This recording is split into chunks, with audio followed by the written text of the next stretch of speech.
professor Luciano, o professor Emerson e o professor Aranha, que é o orientador. Boa noite. Como é apresentada a desvalorização da classe contábil mediante a observância do Código de Ética do contabilista e o perfil exigido para a valorização da imagem. Será o tema do meu trabalho. Ele surgiu do estágio realizado na JB Serviços Contábeis, no setor contábil, onde eu realizava as atividades de alteração e consolidação contratual, análise e classificação de documentação, escrituração contábil, emissão de livros diário e ração, emissão de DRE, conciliação, encerramento e fechamento de balanço e análise financeira. Delimitação. O problema de pesquisa delimita-se ao setor contábil de escritórios de contabilidade na região do município de Salvador. Foi necessária essa delimitação porque a profissão contábil foi mensurada como uma das 10 mais valorizadas e essa desvalorização ela não ocorre na indústria. Na indústria, o setor contábil é amplamente valorizado. O problema: quais as consequências da desvalorização da classe para a imagem do profissional e quais as medidas necessárias para a mudança deste cenário? Analisar a interdependência entre a desvalorização da classe contábil e o prejuízo para a imagem e a atuação do profissional mediante descumprimento do Código de Ética é o meu objetivo geral, que será alicerçado pelos objetivos específicos. Demonstrar como ocorre essa desobediência ao Código de Conduta e qual a relação da desobediência ao Código de Ética com a desvalorização à classe, apresentar o perfil do profissional exigido perante a ética, estudar o papel da ética profissional como fator e instrumento de valorização e demonstrar aspectos da ética e da moral inerentes ao exercício da profissão. A justificativa é alertar os profissionais para a dinamicidade da contabilidade, a distorção entre o papel da contabilidade, o que é visto em sala de aula e nos livros, e o que nós encontramos nos escritórios, muitas vezes acaba por não esgotar o seu papel como ferramenta maximizadora do lucro, controle do patrimônio ou os benefícios que a contabilidade pode trazer para a sociedade. Alertar os profissionais para a circulação da contabilidade no mercado, como o contador e a contabilidade é vista no mundo e quais os papéis desses profissionais para a mudança da valorização. A metodologia consiste em pesquisar, estudar, identificar o problema e escolher os métodos.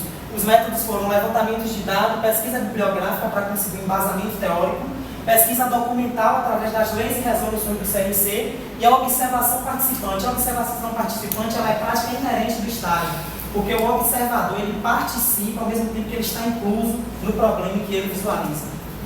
O referencial teórico para desdobramento do tema se dividiu nos conceitos a saber, contabilidade, conceitos em resumo histórico, ética e moral, ética profissional, código de ética do profissional, como ocorre a desobediência, as infrações e sanções a ser conhecidas e o perfil exigido. Conceito em resumo história, a contabilidade e a ética no contexto da evolução humana. O homem, ele era nômade, torna-se sedentário e a partir desse momento que ele torna sedentário, ele passa a acumular bens. Então a contabilidade surge nesse momento, porque através de técnicas rudimentares de escrita e inventário, esse homem passa a ter controle do seu patrimônio, como apresenta Mariano Yasmin. A contabilidade como registro e controle do patrimônio e fornecer informações úteis para a tomada de decisão. Já o Díscos afirma que a contabilidade é tão antiga quanto o homem que pensa. Então, se a ética e a moral surgem também junto com a contabilidade, eu posso dizer que a moral é tão antiga quanto o homem que pensa e a ética é tão antiga quanto o homem que pensa junto, porque a ética trata das relações humanas. Uma vez inserida a contabilidade na sociedade, a gente tem que entender as relações que ocorrem na sociedade para aproximar a linguagem contábil da linguagem social. Então, a ciência contábil ela se utiliza de métodos quantitativos, mas seu objeto é o patrimônio. E o patrimônio é afetado pelo meio social, pelo homem, durante as suas relações. Sá apresenta aqui um grande conceito que eu estendeu por tudo que eu entendia de contabilidade nesse momento. A contabilidade destaca-se por seu papel de proteção às riquezas das células sociais, apresentando informes qualificados, ou seja, proteger o que gera a riqueza na sociedade. A ética e a moral. A ética durante a história, temos Sócrates, Platão e Aristóteles. Sócrates dizia: homem, conhece-te a ti mesmo, é o homem conhecendo os seus limites, até onde ele pode ir e onde não deve, como agir. Platão é a relação do homem e Estado. Ele diz aqui o seguinte: o homem necessita que o Estado interfira na sua vida para que ele ocorra e conheça o bem, e a dualidade corpo e alma, mente são, corpo são. Já Aristóteles afirma que o homem é um animal político nas suas relações. Aqui os escravos não tinham direito. Os escravos eram desprovidos e considerados de não ter as virtudes por não participarem da política. A ética se configura como a ciência da conduta humana perante os seres seus semelhantes. Ela visa objetivar o comportamento ideal para um convívio harmônico em sociedade e tem por objeto o comportamento humano no interior da sociedade e visa estabelecer níveis aceitáveis que garantam uma convivência pacífica. Sobre o comportamento humano, Chiavenato caracteriza que são as ações dos indivíduos, mas essas ações, no meio interno, ela é movida por valores, crenças, normas e percepções e personalidade, e no meio externo, pela questão da relação de recompensas e a relação de punições. O comportamento pode ser causado quando ele é motivado por essas causas já apresentadas, ou motivado quando não existe uma causa e se um ser humano deseja alcançar um objetivo. O comportamento humano ele é dinâmico, há uma flexibilidade em valores, pois o homem decide como se comportar. Mas essa flexibilidade e essa escolha dos valores é que muitas vezes causa desarmonia no ambiente de convívio harmônico. Pois a moral trata das escolhas destes valores e Aristóteles também afirma que são ações humanas e elas têm que ser voluntárias. Não estará se falando de moral quando não for involuntário, for compulsório, lhe for obrigado a agir desta ou daquela forma, se estará aí falando de ética. A moral é um conjunto de normas aceitas livre e conscientemente. É a questão agir ou não agir. Para não confundir moral com ética, temos que moral é temporal e a ética é atemporal. Moral é cultural, conduta de regra, a ética é princípio. A moral é prática, a ética é teoria. Kant declara que a ação ética necessita do sujeito racional e moral e derivação de lei. Aqui ele apresenta o seguinte: a moral se apresenta como uma derivação de uma lei e apenas o sujeito consciente, aquele que pensa racionalmente, pode agir segundo a lei. O problema moral ou o problema será ético? O problema é moral quando nos enfrentamos com a escolha de agir ou não agir. E o problema será ético quando houver um código de conduta ou uma norma que nos impomos a quebrar ou agir ou não segundo aquele código. Aqui Lopes de Sá declara que mesmo que você haja por um simples dever ou por interesse, o benefício é geral. E Kant ainda afirma: não é virtuoso o comerciante que age honestamente por impulso ou o homem que age honestamente com uma simples intenção. A ética profissional, aí surge a ética profissional no ambiente das empresas e a relação profissional, ela visa pautar a conduta de agir através de normas de conduta, e pode ser direto ou indireto. O direto é aquele formal escrito, as normas que são passadas, e a conduta indireta da ética profissional será aquela que se baseia na imagem do gestor, na principal imagem do gestor, como ele se comporta e como ele espera que se comportem os seus funcionários. Se divide em deontologia e diciologia. A deontologia diz respeito aos deveres no ambiente da sua profissão, e a diciologia diz direito, fala em relação aos direitos. A ética profissional para conseguir legitimidade social. Aqui Curtino afirma o seguinte: a empresa tem que agir eticamente por querer ver evoluir a sociedade em que ela está inserida e não apenas como um fator de marketing. A empresa depende da sociedade para seu crescimento e evolução, e com a ajuda de um código de ética tem sua sociedade harmônica e equilibrada. É requisito para a qualidade e excelência, conforme afirma Toledo, porque um código de ética permite realmente a empresa ser vista na sociedade como alguém que visa um bem comum. Vieira apresenta a ética profissional nas premissas do fazer e do agir, segundo as normas. O fazer diz respeito à competência e eficiência que todo profissional deve possuir, e o agir se refere à conduta. Eu acrescento aqui o pensar, não só fazer e agir, mas pensar, sempre fazer e agir, não mecanicamente como ocorre na maioria dos escritórios, mas metodicamente, com reflexão. A ética profissional refere tanto a aspectos técnicos, aqui seria o fazer, quanto a aspectos comportamentais, que seria o agir. Segundo Sá, cada conjunto de profissionais deve seguir uma ordem que permita a evolução harmônica do trabalho de todos, a partir do individualismo perante o coletivo. Então, o Código de Ética, novamente, ele se afirma: sobrepujar o interesse individual perante o interesse coletivo. Camargo relata que, em primeiro lugar, ele deve sistematizar no tríplice plano: orientação, disciplina e fiscalização. Tem que ser apresentado, tem que ser exigido e tem que ser fiscalizado. E, em segundo lugar, estabelecer o teto e o piso, até onde eu posso, o que eu posso fazer e o que eu não devo fazer. Finalmente, os códigos de ética, por si só, não tornam melhores os profissionais, apresentam uma luz, uma pista para o seu comportamento. Aqui Sá declara o seguinte: que é necessário o código de ética, mas nada substitui o trabalho realizado com afinco e amor à profissão. Não seria necessário um código de ética se todos tivessem um simples desejo de fazer ser valorizado a sua profissão e causar um bem comum na sociedade onde atua. Quanto à consciência profissional, se estrutura em um trígono formado por amores a profissões. a classe e a sociedade. Então, nesse momento, nada existe a temer quanto à conduta humana. Sá conceitua a conduta como a resposta a um estímulo mental ou uma linha de ação que se segue ao comando do cérebro e manifestando variável também pode ser observada. O Código de Ética Profissional ele não vai visar o comportamento, ele vai visar a conduta, porque o comportamento é algo contínuo que se demonstra através da conduta que tem que ser regulada. Para Sá, o comportamento é uma resposta cerebral e constante e ocorre sempre da mesma forma. Como eu acabei de falar, nisto ele diferencia-se da conduta, pois sujeita-se a uma variabilidade de efeitos. Segundo Emmanuel Kant, uma norma não tem efeito tão esperado, uma vez que age o indivíduo apenas com medo da sanção imposta. Tal atitude invalida o ato ético, mas como já relatei, mesmo que ele faça o bem por meio da sanção que lhe é imposta, o benefício é geral. O Código de Ética Profissional apresenta no seu artigo 2º os deveres contabilistas. Eu elenquei aqui os 4 mais importantes para lidar com a ética nesse momento. Exercer a profissão com zelo, diligência e honestidade. O zelo é a responsabilidade e o afinco através das suas energias voltadas para um efeito de sinergia. A diligência é o zelo constante, é a prática habitual desse zelo, e a honestidade é probo, dignidade, qualidade daquele que é honesto. Aqui, Rendel explica o seguinte: não existe honestidade relativa, não há um relativamente honesto. A honestidade não pode ser adaptável a cada caso. O 4 e o 6 diz o seguinte: comunicar desde logo o cliente ou empregador em documento reservado uma eventual circunstância que seja adversa e possa influir na decisão daquele que lhe presta, e renunciar às funções que exerce logo que se positive falta de confiança por parte do cliente. Esses 2 códigos aqui ele nos apresentam como agir quando o dilema ético nos é exigido a quebra da conduta através do cliente. E o 9, ser solidário com os movimentos de defesa e a solidariedade pela classe. E ela exige também o seguinte: somos formados em bacharéis em contabilidade, aprimoramento técnico e contribuir com benefício científico para a profissão. Como ocorre a desobediência ao código de ética? É o fato de não estar satisfeito com a situação vivenciada. Porque fica o seguinte questionamento: uma vez que todos sabem das regras que têm que ser seguidas e sabem das sanções que lhes são impostas, por que o ser humano decide quebrar essa regra?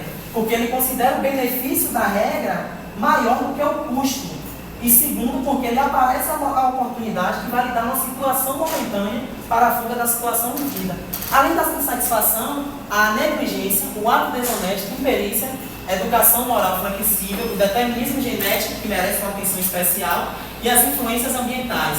A negligência ela é o antônimo do zelo e é responsável por grande parte dos defeitos do serviço.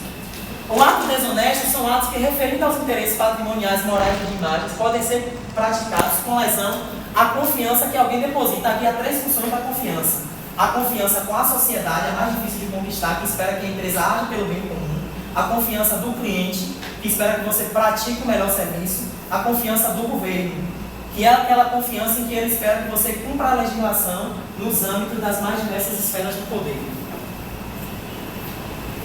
Uma boa educação moral deve processar-se assegurando a independência do educando para que ele pratique a virtude como algo natural. O que seria uma educação moral flexível? É aquela educação moral que permite um vácuo daquele que deseja quebrar as regras, no momento em que ele vê aquela situação imposta e acha aquilo como uma oportunidade. Essa é uma educação moral flexível. A educação é, todavia, vulnerável ao meio ambiente adverso, especialmente se administrada com deficiência. O meio que se vive tende a influir sobre a nossa consciência e é necessário sempre um esforço para conviver em todas as esferas sem deformar o nosso caráter. A vontade que sucede à consciência e não esta aquela. Por isso que não podemos trabalhar aqui o determinismo genético. Eu não posso dizer que alguém nasce predestinado para o bem ou para o mal. Rousseau dizia que o homem nasce bom e a sociedade corrompe. Kant diz que o homem nasce mal e a sociedade controla. Mas eu concordo com Augusto Cury, que diz o seguinte: o homem nasce neutro e é a educação que vai formá-lo bom ou mal. A fraude é como o funcionário ou o profissional utiliza para a quebra da lei. Porque reconhecendo ele que tem uma sanção imposta, ele faz essa quebra da conduta de forma mascarada. A fraude aqui seria uma ação astuciosa ou uma ação de mal fé, que visa esconder a verdade ou esconder os fatos de agir corretamente. A economia assume um papel dominante, ficando mesmo a ética a ela subordinada. É a subordinação econômica da ética. Uma vez que se visa só o lucro, mas como o Sá já afirmou, o trabalho não pode apenas visar só o lucro, pois ele acaba sendo limitado sem ter o alcance na sociedade. Segundo o Sá, quando o trabalho é executado para oferir apenas renda, em geral ele terá o seu valor restrito. Aqui eu apresento as infrações e as sanções que traz o Código de Ética. As sanções são as seguintes: multa, que é uma prestação pecuniária compulsória, e ela varia de 1 a 10 anuidades, seja a anuidade do técnico, seja a anuidade do profissional. A advertência reservada, que é uma carta entregue pelo CRC ao profissional, visa o seguinte: dizer, olha, eu estou aqui, estou lhe observando, você está agindo incorretamente. E a censura reservada é a censura pública. A censura reservada, ela mantém o sigilo, você cometeu o erro e é censurado, mas é através do sigilo. Já na censura pública, o Conselho de Contabilidade ele visa mostrar para a população que você infringiu, e aí passa a existir uma desconfiança da sociedade perante a atuação daquele profissional. A suspensão do exercício profissional se dá com o bloqueio, porque hoje as novas tecnologias permitem bloqueio, possibilitando a permissão da assinatura digital. Enquanto a suspensão é temporária, a cassação é definitiva. E a cassação só é aplicada quando há reincidências de atos que gerem grande agravo para a classe contabilista. O problema é tão pertinente e tão atual que nós temos aqui uma tabela que traz as descrições da infração ética de janeiro a setembro de 2013. Praticamente tem uma para cada dia do ano. A primeira é profissional de contabilidade que não mantém arquivada a documentação que serviu de lastro para o decoro. A segunda, deixar de elaborar a escrituração contábil e ou livros de contabilidade. Aqui se vê subordinação econômica da ética e a falta de zelo e diligência no arguir da profissão. Deixar de apresentar prova de contratação de serviços profissionais, a falta de contrato. E as outras desinteresse a profissionais de contabilidades que atuam sem ter o verdadeiro registro. Qual o perfil do profissional exigido perante a ética? O homem deve simplesmente agir sem uma premissa ou opção que leve a agir por intenção. O agir e o fazer têm que ser pautados no pensar, como eu já sei falado, metodicamente, sempre pensar no que se está fazendo, pautado na ética. E Agostinho apresenta: distingue-se pelo caráter crítico e reflexivo na sistematização de valores e normas, tendo o papel de investigá-los e depurá-los para que possa inspirar, guiar e servir de melhor forma possível a vida humana, tendo em vista a sua realização.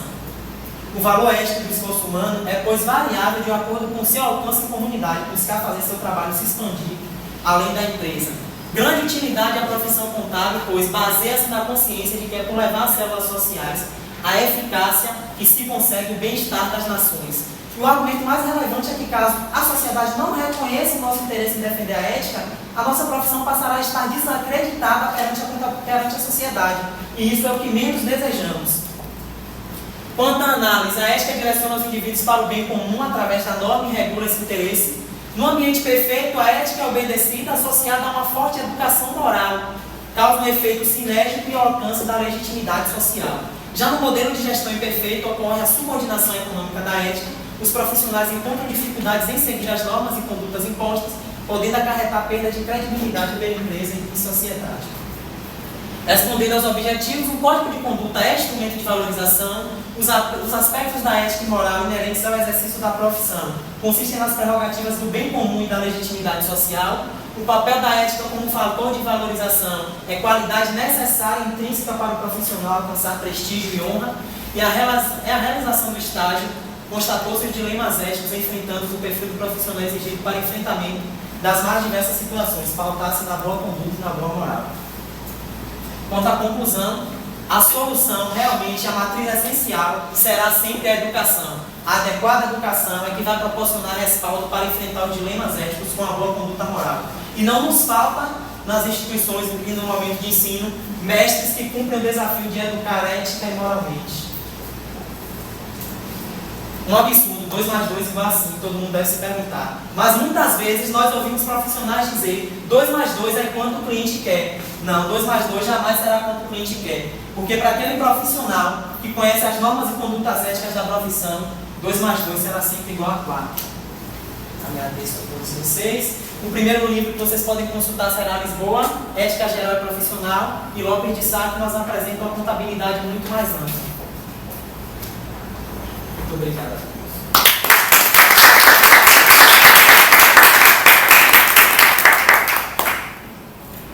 Senhores presentes com alguma pergunta, algum questionamento Tá bom. Professor Luciano, professor Emerson. Primeiras avaliações, professor Luciano. Senhor Ramon, muito feliz na sua escolha.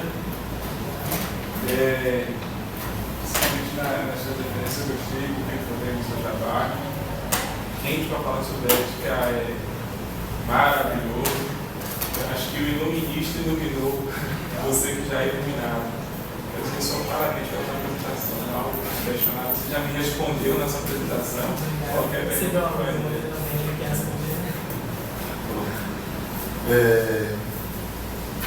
Eu tinha comentado com você ontem.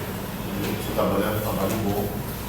Apesar de ser um tema já enfadado algumas vezes, mas vou ser bastante sincero, quando eu peguei o seu trabalho, eu senti de fato a firmeza que você está falando algo que de fato acontece dentro do escritório de contabilidade.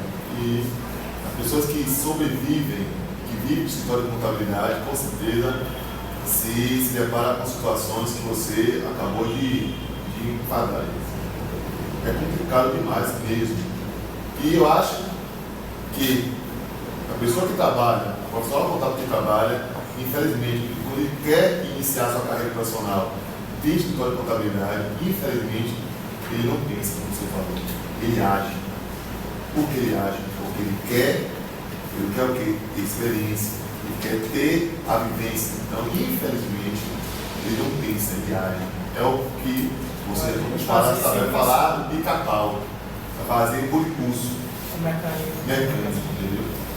O seu trabalho está bom, tem algumas ponderações em relação à formatação, mas, de um modo geral, parabéns. E continue sempre assim, entendeu?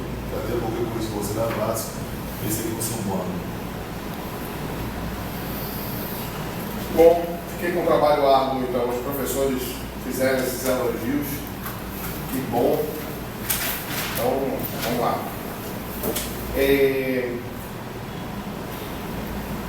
Primeiro, eu queria que você explicasse aqui para a gente essa parte que você utilizou uma vez aí no seu texto, eu tentei procurar e não achei a palavra sinergia. A sinergia, e aí eu queria que você fizesse essa relação, explicasse o que é a sinergia para o perfil de valorização da imagem contábil. Que sinergia é essa que esse profissional tem que ter como imagem para sua valorização? Então eu quero que saia a ética, eu só quero a sinergia. Sim, a sinergia é pela questão do zelo, que as energias positivas, sinergia é quando você tem resultados separados que unidos, eles trazem um resultado maior. E a sinergia seguinte aqui seria essa: atuar ética e moralmente, com a educação moral que não seja flexível, e utilizando esse instrumento da ética, atinge-se o bem social e a valorização da profissão, porque o código de ética em si já é um instrumento de valorização. Sua argumentação está boa, tá? Eu concordo com os professores, a parte filosófica, a parte histórica, mas eu volto de novo a fazer essa mesma pergunta. Tem alguns tópicos, o professor Emerson falou, e está certo também, por exemplo, fontes em itálicos, fonte itálica é só palavras em estrangeiro. Na verdade, ele verifica que você fez certo, mas depois deve ter vacilado, por exemplo, citações diretas com um e-mail de espaçamento, mas aí eu estou marcando as páginas, que você vai corrigir, são formatações simples, mais uma traços, besteiras, né, que dá para corrigir antes de você mandar a versão final. Mas uma não pode passar, por exemplo, você cita Aristóteles em uma das partes aqui, não lembro a página agora, mas você faz a citação de Aristóteles com uma citação direta, não é um apunte. A página 25, página 18, você fala que o livro é página 25, 2009, e aí você vai para o referencial e não localiza Aristóteles. Tá? Cada item seu no texto precisa ser citado no teu referencial, não pode deixar isso passar. Então essa é uma situação que precisa observar direitinho. Você fez um modelo, e eu deixo a banca apreciar isso, você fez um modelo de trabalho que é chamado modelo de carta. Como é que estipulou esse modelo de carta? Em 2003, quando ela permitiu que alguns modelos de apresentação fossem utilizados. O precursor desse foi Paulo Freire, que escreve as cartas da professorinha de primário, o modelo de cartas. Essas cartas são utilizadas pela tecnologia hoje. Seu trabalho resgata isso. Ele tem um resgate de modelo de carta quando você faz muito tópicos. Vai falar ética, moral, e aí vai embasando essas teorias. Difícil a gente ver isso no comportamento, por exemplo, contábil, porque isso é mais visto na área de letras, pedagogias, nessa construção. A gente não vê muito nessa construção de contábeis, o que é muito prazeroso ver uma dinâmica desse trabalho. Eu gostei de ter sido seu co-orientador, junto com o Daniel Alessa, e eu percebi que o seu texto foi muito construído nisso. Eu deixei que isso acontecesse, até porque eu acho que foi um dos trabalhos que mais eu tive a diferença, o novo, o gostoso de ler. Tá? Então, o trabalho está bem dedicado, está bem escrito, bem formado. E as respostas foram coerentes. Você gastou um tempo de 22 minutos, 26 minutos, 27 mais ou menos. Eu, meus coordenadores orientadores até discordaram. Até 26 agora. 26 agora. 26 agora. Pronto, eu vou pedir agora os presentes, por favor, saiam para a gente poder fazer uma avaliação.